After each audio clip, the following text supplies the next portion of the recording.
మొరటోడు అని వాళ్ళు వీళ్ళు ఎన్నెన్ని అన్న పసి పిల్లవాడు నవ్వాడు.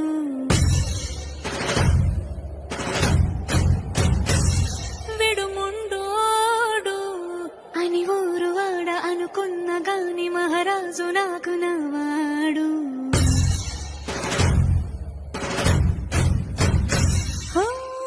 మాట పెడుసై